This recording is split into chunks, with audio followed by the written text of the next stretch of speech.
প্রিয় শিক্ষার্থীরা, কেমন আছো তোমরা? আশা করি ভালো আছো। আমাদের গত ক্লাসের আলোচনার পরে ধারাবাহিক আলোচনায় আজকে আমরা আমাদের গণিত বইয়ের প্যাটার্ন অধ্যায়ের তৃতীয় পর্বে ফিবোনাকি সংখ্যা, স্বাভাবিক ক্রমিক সংখ্যার যোগফল নির্ণয়, ক্রমিক স্বাভাবিক বিজোড় সংখ্যার যোগফল নির্ণয় নিয়ে আলোচনা করব। এখন ফিবোনাকি সংখ্যা কি, ফিবোনাকি সংখ্যা কিভাবে বের করব সেটা জানার জন্য আমাদের সাংখ্যিক প্যাটার্নের প্রয়োজন। কি লাগবে? সাংখ্যিক প্যাটার্ন লাগবে। সাংখ্যিক প্যাটার্ন বলতে এর আগের ক্লাসে তোমরা অবশ্যই জেনেছ, সাংখ্যিক প্যাটার্ন মানে হচ্ছে কিছু সংখ্যাকে পাশাপাশি লিখে দিলেই যদি তাদের পার্থক্য পরস্পর কি হয়, সমান হয়, তাহলে আমরা এটাকে সাংখ্যিক প্যাটার্ন হিসেবে নির্ণয় বলতে পারি। এখন এইরকম আমার কিছু প্যাটার্ন এখানে লেখা আছে। এটাও একটা প্যাটার্ন, এটাও একটা প্যাটার্ন, এটাও একটা প্যাটার্ন, এটাও একটা প্যাটার্ন। এই প্যাটার্নগুলি থেকেই আমাকে ওই ফিবোনাকি সংখ্যা কি সেটা নির্ণয় করে নিয়ে আসতে হবে। দেখো, প্রথম যে সাংখ্যিক প্যাটার্নটা এখানে লেখা আছে, এই সাংখ্যিক প্যাটার্নে প্রথম সংখ্যা 1, দ্বিতীয় সংখ্যা 5। তাহলে পার্থক্য কত হয় দেখো তো? পার্থক্য হয় কত? 60। পার্থক্য কত? আবার দ্বিতীয় সংখ্যা থেকে তৃতীয় সংখ্যায় যাও তো পার্থক্য কত হয়? 60। এইভাবে প্রত্যেকবার পার্থক্য কত আসবে? 60 আসবে। তাহলে পার্থক্য একই রকম না? এখানে প্রতিবার পার্থক্য একই। এখানে প্রতিবার পার্থক্য কি রকম? একই রকম। আচ্ছা, ঠিক এইভাবে আবার এটা দেখি তো। প্রথম সংখ্যা 3, তারপরের সংখ্যা কত? 8। পার্থক্য কত আসে? 5। তারপরে আসবে 5, তারপরে আসবে 5, তারপরে আসবে কত? 5। এখানেও প্রতিবার পার্থক্য কি রকম? একই রকম। তাহলে এখন পার্থক্য 4 যখন আসছিল তখনও কি হয়? প্যাটার্ন হয়েছে। তারপরের বার যখন 5 এসেছে তখনও কি হয়েছে? প্যাটার্ন হয়েছে। এইরকম প্যাটার্নগুলিকে আমরা সাংখ্যিক প্যাটার্ন বলতে পারি। এটা আমরা আগেও বলেছি এর পূর্বের ক্লাসে। এবার এটার মধ্যে এসে দেখো তো, প্রথম সংখ্যা কত? 2, তারপরের সংখ্যা 4। আচ্ছা, 2 থেকে 4টা কিভাবে আসলো? এই 2কে তুমি 2 দিয়ে গুণ করো। 2কে 2 দিয়ে গুণ করো। গুণ করলে কত আসে দেখো তো? 2 দুগুণা 4। আবার এই 4কে 2 দ্বারা গুণ করো, কত আসে দেখো তো? 8। 8কে 2 দ্বারা গুণ করো, কত আসে দেখো তো? 16। 16কে 2 দ্বারা গুণ করো, কত আসে দেখো তো? 32। তার মানে বোঝা যাচ্ছে এই প্যাটার্নটা, এটা একটা প্যাটার্ন, প্রতিবার দ্বিগুণ করে বাড়ছে। প্রতিবার কত করে বাড়ছে? প্রথম প্যাটার্নে পার্থক্য ছিল কত? 4 করে। তারপরের প্যাটার্নে পার্থক্য ছিল কত করে? 5 করে। এখন নতুন যে প্যাটার্নটা, 3 নম্বর প্যাটার্নটা হয়েছে কি? প্রতিবার দ্বিগুণ করে বাড়ছে। প্রতিবার কত করে বাড়ছে? দ্বিগুণ করে বাড়ছে। এটাও প্যাটার্ন। পার্থক্য সমান হলেও প্যাটার্ন, গুণ একই হারে বাড়লেও সেটাও কি? প্যাটার্ন। এবার এটাতে আসে, এখানে একটু পার্থক্য বের করে দেখো তো। প্রথম দুইটা সংখ্যার পার্থক্য কত? 1। প্রথম দুইটা সংখ্যার পার্থক্য কত? 1। প্রথম দুইটা সংখ্যার পার্থক্য কত? 1। তারপরের দুইটা সংখ্যার পার্থক্য কত? 0। তারপরের দুইটা সংখ্যার পার্থক্য কত? 1। তারপরের দুইটা সংখ্যার পার্থক্য কত? 1।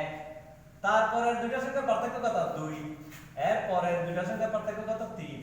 এর পরের দুইটা সংখ্যার পার্থক্য কত? 5। প্রতিবার পার্থক্য একই রকম আসতেছে না, তার মানে এক এক সময় এক এক রকম আসতেছে। পার্থক্য এক এক সময় এক এক রকম আসতেছে, তার মানে এখানে পার্থক্যের কোনো কি নাই? মিল নাই। পার্থক্যের কোনো কি নাই? মিল নাই। এখন পার্থক্যের কোনো মিল না থাকলে আমাকে বুঝে নিতে হবে এখানে অবশ্যই অন্য কোনো প্যাটার্ন লুকিয়ে আছে। অন্য কোনো প্যাটার্ন এখানে আছে, এর মাঝে অন্য কোনো প্যাটার্ন আছে। যদি পার্থক্য একই রকম না হয় তাহলে বুঝে নিতে হবে এখানে অবশ্যই অন্য কোনো কি আছে, প্যাটার্ন আছে। এখন অন্য কোন প্যাটার্নটা কি সেটা আমাকে নির্ণয় করতে হবে। এখন আরেকটু খেয়াল করে দেখো তো, এখানে প্রথম দুইটা সংখ্যা যোগ করো, দেখো তো প্রথম দুইটা সংখ্যা যোগ করলে, প্রথম দুইটা সংখ্যা যদি যোগ করি তৃতীয় সংখ্যাটা আছে কিনা দেখো তো। 0 আর 1 যোগ করলে কত? 1। তারপরে দুইটা সংখ্যা যোগ করো, দেখো তো 1 আর 1 যোগ করো তো 1 যোগ 1, তখন এই এর পরের সংখ্যাটা আছে কিনা দেখো তো 2। আচ্ছা, তারপরে দুইটা সংখ্যা যোগ করো, দেখো তো 1 আর 2 যোগ করলে কত হয়? এটা যোগ করো, দেখো তো 3, এই 3। তারপরে এই দুইটা সংখ্যা যোগ করো, দেখো তো 3 আর 2 কত হয়? যোগ করো, দেখো তো 5, এই 5। এবার এই দুইটা যোগ করো, দেখো তো 3 আর 5 কত? 8, যোগ করলে কত হয়? 8, এই 8। আবার এই 5 আর 8 যোগ করো, দেখো তো 5 আর 8 যোগ করলে কত হয়? 8 5 কত? 13, এই 13। তার মানে বুঝতে হবে এর পরবর্তী সংখ্যা নির্ণয় করার জন্য তোমাকে 8 আর 13 কে যোগ করতে হবে। এই কথার দ্বারা আমরা একটা জিনিসে উপনীত হতে পেরেছি, সেটা হচ্ছে কি পূর্ববর্তী। পূর্ববর্তী মানে কি? আগের। পূর্ববর্তী মানে কি? আগের দুইটি সংখ্যার যোগফল যদি পরবর্তী বা তৃতীয়, পরবর্তী বা এটাকে কি বলা হয়? তৃতীয় সংখ্যা সমান হয়, তাকে ফিবোনাকি সংখ্যা বলা হয়। এটা হচ্ছে ফিবোনাকি সংখ্যার সংজ্ঞা। সংজ্ঞাটা হচ্ছে কি রকম? পূর্ববর্তী দুইটি সংখ্যার যোগফল, পূর্ববর্তী দুইটি সংখ্যা কি? যোগফল যদি পরবর্তী সংখ্যা বা তৃতীয় সংখ্যা, বা এটা কি বলা হয়? তৃতীয় সংখ্যা কি হয়? সমান হয়, তাকে ফিবোনাকি সংখ্যা বলা হয়। তাকে ফিবোনাকি সংখ্যা বলা হয়। কথাটা বুঝতে পেরেছো? পূর্ববর্তী দুইটি সংখ্যার যোগফল, এই পূর্ববর্তী দুইটি সংখ্যা, একটা 0 একটা 1, এই দুইটা সংখ্যা যদি যোগ করো তুমি এর পরবর্তী সংখ্যাটি পেয়ে যাচ্ছ। পরবর্তী সংখ্যাটি কত? 1। একটা কত নম্বর সংখ্যা? তৃতীয় সংখ্যা। একটা কত নম্বর সংখ্যা? এই তৃতীয় সংখ্যা। এটাকে পরবর্তী সংখ্যাও বলা হয়, তৃতীয় সংখ্যাও বলা হয়। তুমি যেটা ইচ্ছা সেটা বলতে পারো। আমি আবার বলতেছি, দেখো পূর্ববর্তী মানে আগের দুইটি সংখ্যার যোগফল যদি পরবর্তী সংখ্যা অথবা তৃতীয় সংখ্যা কি হয়? সমান হয়, তাকে আমরা কি বলতে পারি? ফিবোনাকি সংখ্যা বলতে পারি। এই ফিবোনাকি 1170 খ্রিস্টাব্দে ইতালিতে জন্মগ্রহণ করেছিল। এই ফিবোনাকি 1170 খ্রিস্টাব্দে ইতালিতে কি করেছিল? জন্মগ্রহণ করেছিল। এবং তার একটা অমর কীর্তি আছে, সেটা হচ্ছে কি? ফিবোনাকি সংখ্যামালা। সেটা কি? ফিবোনাকি সংখ্যামালা। আজকে 900 বছর পরে আমরা তার কথা মনে রাখেছি। সেটা কিসের কারণে? এই সংখ্যামালার কারণে। সে মারা গেছে, কিন্তু আমরা এখনো তার কথা বলতেছি। তার কারণটা কি? তার কিছু অমর কীর্তি যে আমাদের জন্য রেখে গেছে, সেজন্য আমরা এখনো তার কথা মনে রেখেছি। এখন এই ফিবোনাকি আমাদেরকে কয়েকটা কথা বলে গেছে। সেটা ফিবোনাকি সংখ্যামালাতে সে বলেছে কি? ফিবোনাকি সংখ্যা অবশ্যই 0 অথবা 1 দিয়ে শুরু হবে। কথা বুঝতে পেরেছো? ফিবোনাকি সংখ্যা সব সময় কি দিয়ে শুরু হবে? 0 অথবা 1 দিয়ে শুরু হবে। কথা বোঝা গেছে এখন? তাহলে এবার এর পরবর্তী আলোচনা হচ্ছে কি? স্বাভাবিক ক্রমিক সংখ্যার যোগফল নির্ণয় করব। এখন আমরা স্বাভাবিক ক্রমিক সংখ্যা যোগফলের জন্য আমাদের সাংখ্যিক প্যাটার্ন লাগবে। কি লাগবে? তার পূর্বে স্বাভাবিক সংখ্যা কাকে বলে সেটা জানতে হবে। কথা বুঝাতে পেরেছি? স্বাভাবিক সংখ্যার যোগফল নির্ণয় করার জন্য আমাকে সর্বপ্রথম স্বাভাবিক সংখ্যা কি সেটা জানতে হবে। আচ্ছা, স্বাভাবিক সংখ্যা কি বলতো?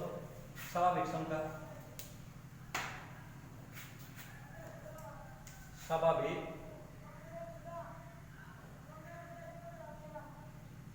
স্বাভাবিক সংখ্যা। পূর্বের আলোচনায় কথা বলেছিল শূন্য ব্যতীত, কি ব্যতীত? শূন্য ব্যতীত বা শূন্য ছাড়া, বা শূন্য ছাড়া সকল ধনাত্মক ধনাত্মক অখণ্ড সংখ্যাকে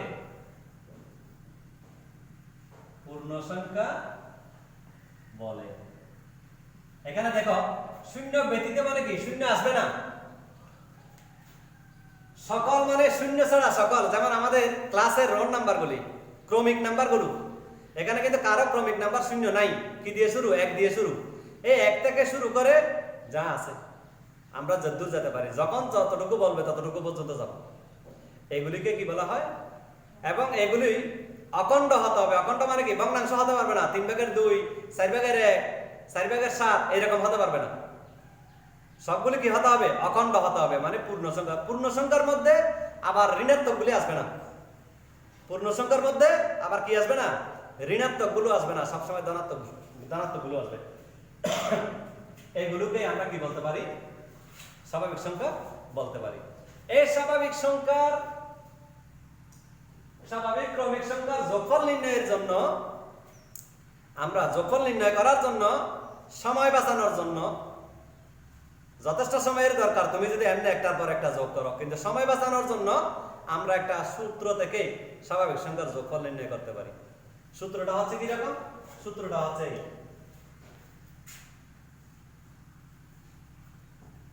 প্রথম সংখ্যা, সূত্র হচ্ছে প্রথমে কি লিখতে হবে? সমষ্টি সমান বা যোগফল সমান আর কি প্রথম সংখ্যা যোগ শেষ সংখ্যা ইনটু পদ সংখ্যা বাই 2। এটা হচ্ছে কি? স্বাভাবিক ক্রমিক সংখ্যার যোগফল নির্ণয়ের সূত্র এটা। এখন কথা হচ্ছে এই সূত্রটা কিভাবে আসলো এটা আমাকে নির্ণয় করতে হবে। সূত্রটা কিভাবে গঠন হলো এটা আমাকে কি করতে হবে? নির্ণয় করতে হবে। দেখো এই সূত্রটা আসতে গেলে মনে মনে তুমি মনে মনে খেয়াল করো, আমি 1 থেকে 10 পর্যন্ত ক্রমিক সংখ্যা না, 1 থেকে 10 পর্যন্ত এগুলো ক্রমিক সংখ্যা না। এই ক্রমিক সংখ্যাগুলোকে যোগ করলে কত হয়? 1 থেকে 10 পর্যন্ত এই সংখ্যাগুলো লিখো।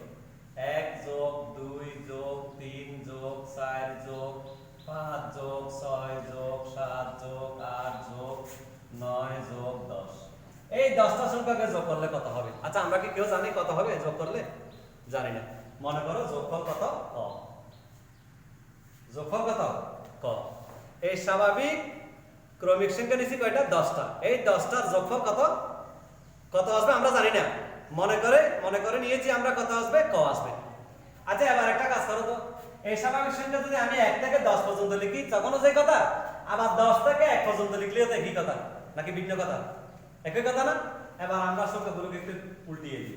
উল্টিয়ে দিলে ক ঠিক থাকবে, ওই 10টা এখানে চলে আসবে, তারপর 9 আসবে, তারপর 8 আসবে, তারপর 7 আসবে, তারপর 6, তারপর 5, তারপর 7, তারপর 3, তারপর 2, তারপর 1। একটু উল্টিয়ে দিলাম আর কি। এটাকে এইভাবে লিখতে পারো তুমি বিপরীত ক্রমে। বিপরীত ক্রমে লিখি, মানে এগুলিকে আমি কি করলাম? বিপরীত ক্রমে লিখলাম। কারণ 1 থেকে 10 পর্যন্ত 1 যোগ 2 যোগ 3 যোগ 4 যোগ 5 যোগ এভাবে 10 পর্যন্ত গেলেও যে কথা, আবার 10 যোগ 9 যোগ 8 যোগ 7 যোগ 6 যোগ এভাবে গেলেও কি কথা? একই কথা। এই জন্য আমি সংখ্যাগুলোকে একটু কি করে দিলাম? উল্টিয়ে দিলাম, মানে বিপরীত করলাম। এবার যোগ করে দেখো তো, যোগ করলে কি আসবে? এই ক যোগ করলে কত হবে? 2ক হবে কি না? এই ক এর আগে মনে মনে একটা 1 আছে, এখানে একটা 1 আছে, যোগের বেলায় সহগ যোগ হয়, তাহলে 1 1 কত? 2। এইভাবে এটা যোগ করো তো, 1 যোগ 10, এই দুইটা যোগ করলাম। তারপরে এই দুইটা যোগ করো, 2 যোগ 9, তারপরে এই দুইটা যোগ করো। এই দুইটা যোগ করতে হবে না, আমি এতগুলো লিখবো না। এখানে প্রথমে কয়টা লিখেছি? দুইটা না? তারপরেও তুমি কয়টা লিখো? এরপর লাস্টে গিয়ে দুইটা লিখো। 9 যোগ 2, এই 10 যোগ 1। এখন একটু খেয়াল করে দেখো তো, এই দুইটা যোগ করলে কত হয়? 10 আর 1 কত? 11। এই দুইটা যোগ করলে কত হয়? 9 আর 2 কত? 11। এই দুইটা যোগ করো 8 আর 3 কত? 11। তাহলে এই প্যাকেটেও যদি 11 হয়, এই প্যাকেটেও যদি 11 হয়, তাহলে এখানে আমার লেখার কোনো দরকার আছে? এই জন্য আমি এতগুলো মাঝখানের গুলো লিখি নেই আর। এখন খেয়াল করে দেখো 2 ক সমান, আচ্ছা প্রথম বন্ধনীর ভেতরে যে দুইটা সংখ্যা আছে এই দুইটা যোগ করলে কত হয়? 11 না? এখানেও 11, এর পরেরটা তো আসবে 11, এর পরেরটা তো আসবে 11, এর পরেরটা তো আসবে 11, এইভাবে 11 সবগুলিতে আসবে না? আমার এতগুলি লেখার দরকার নাই, আমি শুধু একটা লিখবো, সেটা কি? প্রথম প্যাকেটটা লিখলাম 1 যোগ 10। আচ্ছা এবার বলো তো এখানে এইরকম প্যাকেট কয়টা আসবে? প্যাকেটে 10টা আসবে। দেখো না, এই দুটো নিয়ে এক প্যাকেট, এই দুটো নিয়ে একটা প্যাকেট, এই দুটো নিয়ে একটা, এইভাবে হিসাব করে দেখো তো, 1টা 2টা 3টা 4টা 5টা 6টা 7টা 8টা 9টা 10টা আসছে কিনা? এই 10 × 10, তার মানে এখানে পদ কয়টা? 10টা। 1 2 3 4 5 6 7 8 9 10, পদ 10টা, এই জন্য আসছে কয়টা? 10টা। এবার দেখো ক সমান 2, আমি কোথায় নিয়ে যাব? বাগে নিয়ে যাব, 2 নিচে চলে গেছে, তাহলে 1 যোগ 10 ইনটু কত? 10। এই আমার সূত্রটা এখন চলে আসছে। একটু খেয়াল করে দেখো, তুমি সূত্রের মধ্যে কি লিখেছিলে? প্রথম সংখ্যা কি লিখেছিলে? এই প্রথম সংখ্যা, তোমার এই স্বাভাবিক সংখ্যার মধ্যে প্রথম সংখ্যা। তাহলে এখানে আমি এভাবে লিখতে পারি না? এখানে প্রথম সংখ্যা সমান 1 লিখতে পারি না? তারপরে দেখো তো এরপরে কত আসছে? দেখো তো 10। আচ্ছা 10টা দেখো তো এখানে শেষ সংখ্যা কিনা? এই শেষ সংখ্যা, এই শেষ সংখ্যা 10। আচ্ছা তারপর দেখো তো এরপর কি আছে? পদ সংখ্যা না? এখানে পদ গুণে কয়টা পেয়েছিলে? 10 না? এই পদ সংখ্যা 10, পদ সংখ্যা সমান 10।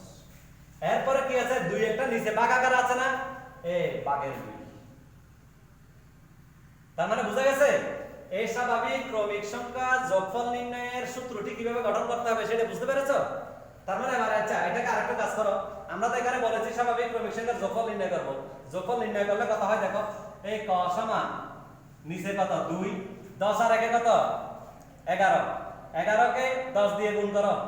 আচ্ছা করার দরকার নাই, 11 গুণ 10, এখন 2 দিয়ে 10 কে কাটলে কত হয়? 5, তাহলে ক সমান কত? 5 11 কত? 55। তার মানে এই প্রথম 10টি সংখ্যার যোগফল, এই প্রথম 10টি ক্রমিক সংখ্যার যোগফল কত? 55। এইভাবে তোমার এমসিকিউ এর মধ্যে এইভাবে আসতে পারে, প্রথম 50টি ক্রমিক সংখ্যার যোগফল কত, প্রথম 10টি ক্রমিক সংখ্যার যোগফল কত, প্রথম 100টি ক্রমিক সংখ্যার যোগফল কত, এইভাবেও তোমার আসতে পারে। কথা বুঝতে পেরেছো? এবার আসো, তার মানে স্বাভাবিক ক্রমিক সংখ্যার যোগফল কিভাবে নির্ণয় করতে হয় সেটা আমরা জানতে পেরেছি। এখন আসো আমার তৃতীয় এর পরের ধাপে ক্রমিক স্বাভাবিক বিজোড় সংখ্যার যোগফল নির্ণয়।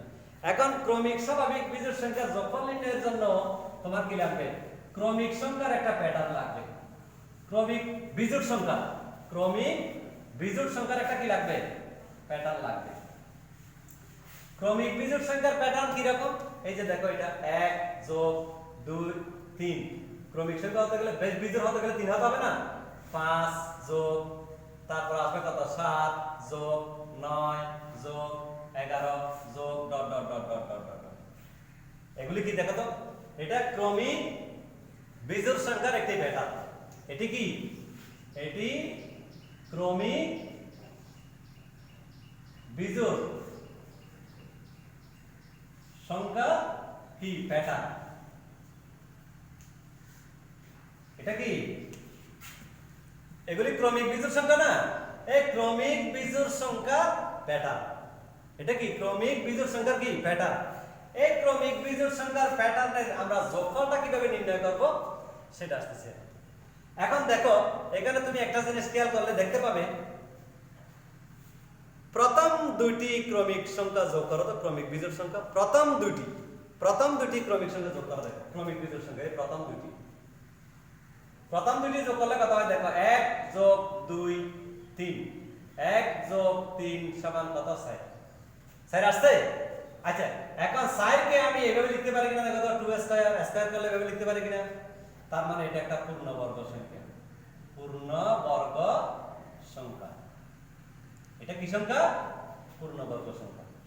কয়টাকে যোগ করেছি? প্রথম দুইটাকে। কয়টাকে? প্রথম দুইটাকে।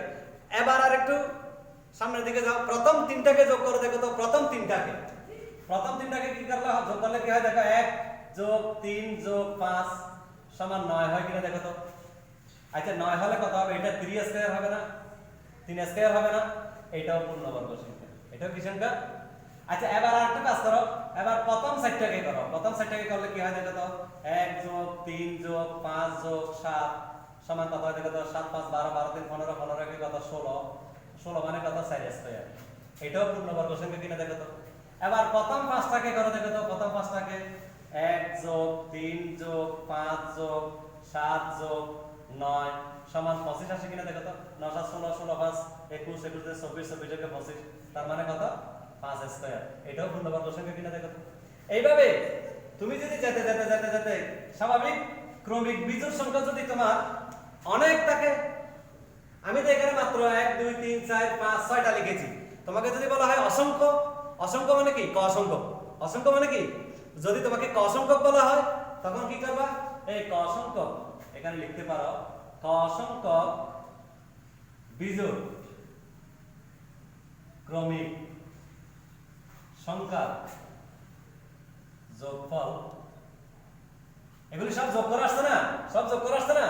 যোগফল কি হবে? ক স্কয়ার। কথা বুঝাতে পেরেছি এখন? দেখো না, প্রথম দুইটা করলে 2 স্কয়ার, প্রথম তিনটা করলে 3 স্কয়ার, প্রথম চারটা করলে 4 স্কয়ার, প্রথম পাঁচটা করলে 5 স্কয়ার। তার মানে প্রথম কটা করলে কি হবে? ক স্কয়ার হবে না? এই ক স্কয়ার। এটাই হচ্ছে ক্রমিক স্বাভাবিক বিজোড় সংখ্যার কি? যোগফল নির্ণয়। তার মানে এখন ফিবোনাকি সংখ্যা কি সেটা বুঝতে পেরেছো? স্বাভাবিক ক্রমিক সংখ্যার যোগফল কিভাবে নির্ণয় করতে হয় সেটাও আমরা বুঝতে পেরেছি। ক্রমিক স্বাভাবিক বিজোড় সংখ্যার যোগফল কিভাবে নির্ণয় করতে হয় এটাও আমরা বুঝতে পেরেছি। এই হচ্ছে আমাদের আজকের পাঠের আলোচনা। এর ধারাবাহিক আলোচনা পরবর্তী পর্বে আমরা আলোচনা করব।